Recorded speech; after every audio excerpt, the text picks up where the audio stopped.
Hello students, তোমাদের সুস্বাগত geography with Dolly এই চ্যানেলটিতে। আজকে আমরা বুঝবো ক্লাস 7-এর ভূমিরূপ, যে চ্যাপ্টারটা তোমাদের সেকেন্ড সামেটিভে আসবে। তো এই ভূমিরূপ যে চ্যাপ্টারটা, সেটা আগে আমরা কি করি বুঝি, তারপর গিয়ে সেখান থেকে আমি শর্ট প্রশ্নগুলো তোমাদের জন্য তৈরি করেছি, তোমরা সেইগুলো দেখে নেবে। নেক্সট আমি বড় প্রশ্নগুলো এই চ্যাপ্টার থেকে দিয়ে দেবো, সুন্দর করে তোমাদের খুঁটিয়ে খুঁটিয়ে শর্ট প্রশ্নগুলো তৈরি করেছি আমি। তোমরা প্রত্যেকে খাতা ধরে এবং চ্যাপ্টার ওয়াইজ লিখে নেবে, পরের চ্যাপ্টারগুলোও আমি দিয়ে দেবো। তো আজকে আসি ভূমিরূপ। তো ভূমিরূপ কি আমার, আচ্ছা তোমরা বলো, তোমরা দেখেছো এই পৃথিবীর এই যে ভূপৃষ্ঠের ওপরে, তোমরা দেখেছো তোমাদের বাড়ির আশেপাশে ভূপৃষ্ঠের ওপর কোথাও উঁচু, কোথাও নিচু, কোথাও আবার কি সমতল। তো যেটা একদম উঁচু সেটাকে কি বলা হয়? পর্বত। যেটা অল্প উঁচু সেটাকে কি বলা হয়? মালভূমি। আর যেটা একদম সমতল ফ্ল্যাট সেটাকে কি বলা হয়? সমভূমি। তো এই যে পর্বত, এই যে মালভূমি, এই যে সমভূমি, এইগুলো কিভাবে সৃষ্টি হয়েছে আগে আমরা জানব। তো কিভাবে সৃষ্টি হয়েছে? দু রকম শক্তি দ্বারা সৃষ্টি হয়েছে।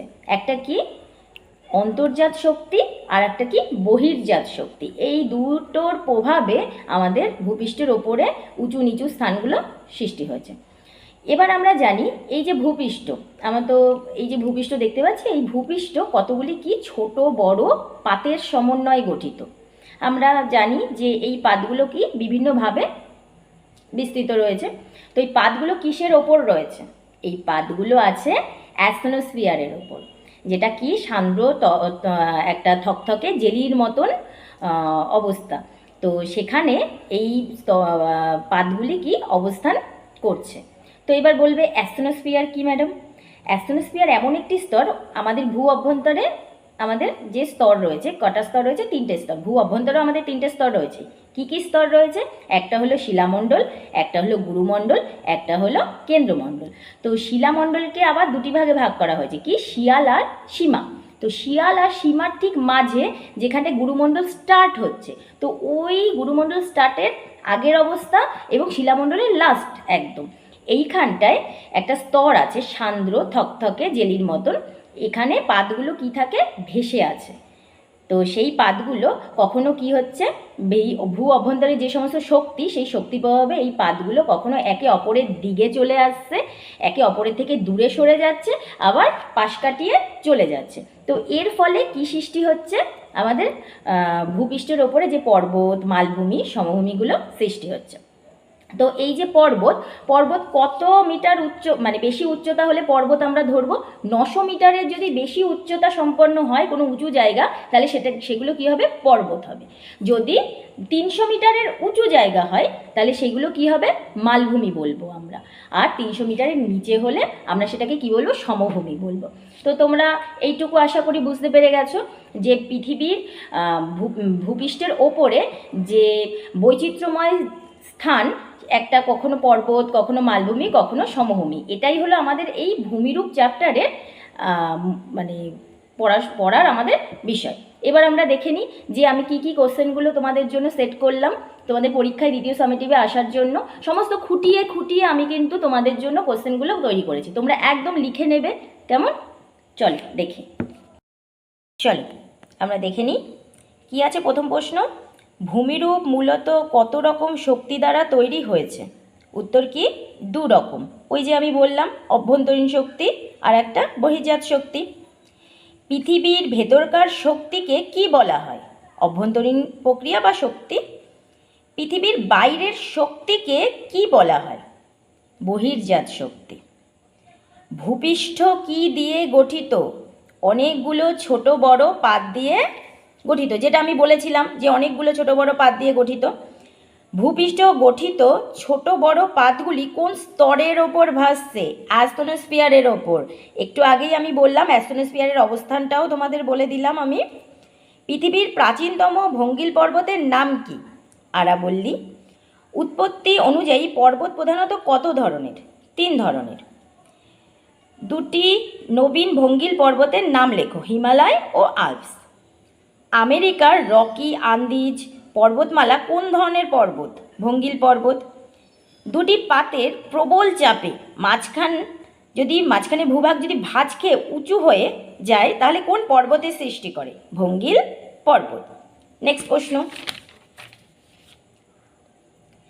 ভারতে অবস্থিত একটি স্তূপ পর্বতের উদাহরণ দাও। ভারতের সাতপুরা, ইতালির ভিসুভিয়াস, জাপানের ফুজিয়ামা প্রভৃতি কী ধরনের পর্বত? আগ্নেয় পর্বত। পর্বত সাধারণত কত মিটারের বেশি উঁচু হয়? 900 মিটারের বেশি। পর্বতের উপরে সরু ও সূচালো অংশটাকে কি বলা হয়? পর্বত শৃঙ্গ। পৃথিবীর সব থেকে উঁচু পর্বতশৃঙ্গের নাম কি? হিমালয় পর্বতের মাউন্ট এভারেস্ট। দুটো পর্বতের মাঝে নিচু খাতের মতন অংশকে কি বলে? পর্বত উপত্যকা। অনেকগুলো পর্বত শ্রেণী বিভিন্ন দিক থেকে এক জায়গায় এসে যদি মেশে তাহলে কি তৈরি করে? পর্বত গ্রন্থি। হিমালয় এবং কুয়েনলুন পর্বত শ্রেণীর মধ্যে কি অবস্থিত? তিব্বত মালভূমি। এর উচ্চতাটাও তোমরা। পৃথিবীর বৃহত্তম মালভূমির নাম কি? তিব্বত মালভূমি। মালভূমি সাধারণত কত মিটারের বেশি উঁচু হয়? 300 মিটারের বেশি উঁচু হয়ে থাকে। মালভূমির অপর নাম কি? Table land. ছোটনাগপুর মালভূমি কী ধরনের মালভূমি? ব্যবচ্ছিন্ন মালভূমি। পৃথিবীর ছাদ কাকে বলা হয়? পামির মালভূমিকে। উচ্চতাটা খুব ইম্পর্টেন্ট, উচ্চতা পড়ে নেবে। পৃথিবীর সর্বোচ্চ মালভূমির নাম কি? পামির মালভূমি। ভারতের সর্বোচ্চ মালভূমির নাম কি? লাদাখ মালভূমি। ভারতের একটি পলিগঠিত সমভূমির উদাহরণ দাও। গঙ্গা ব্রহ্মপুত্র সমভূমি। মরুভূমির বালি বহু দূরে উড়ে গিয়ে যদি সঞ্চিত হয় তাহলে কী ধরনের সমভূমি গঠিত হয়? লোয়েস সমভূমি। পৃথিবীর বিখ্যাত সমভূমির নাম কি? দক্ষিণ আমেরিকার পম্পাস সমভূমি অঞ্চল। হোয়াংহো সমভূমি কী ধরনের সমভূমির উদাহরণ? লোয়েস সমভূমি। আইসল্যান্ড কোন ধরনের সমভূমি? লাভা সমভূমি বা লাভা গঠিত সমভূমি। এই হলো তোমাদের কোশ্চেন। 30টা কোশ্চেন তোমাদের আমি একদম সুন্দর করে লিখে তোমাদের দিয়ে দিলাম। তোমরা প্রত্যেকে খাতায় লিখে নাও। আমি আবারও একবার তোমাদের সুন্দর করে ধীরে ধীরে তোমাদের দেখিয়ে দিচ্ছি যাতে তোমাদের লিখতে সুবিধা হয়।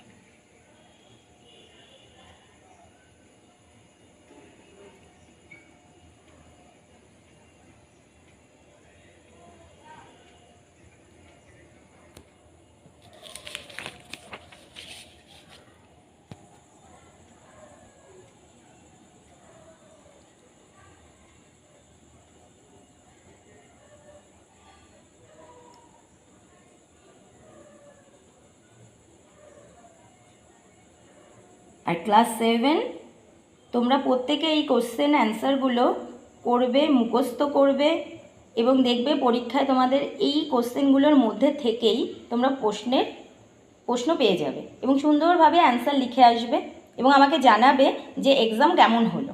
সমস্ত খুঁটিয়ে খুঁটিয়ে আমি প্রশ্ন দেব তোমাদেরকে। আজকে শর্ট দিলাম, এর পরের দিন তোমাদের এই চ্যাপ্টার থেকেই বড় প্রশ্নগুলো দিয়ে দেব। কোশ্চেনগুলো কোনগুলো ইম্পর্টেন্ট সেই কোশ্চেনগুলো আমি তোমাদের লিখে দেবো।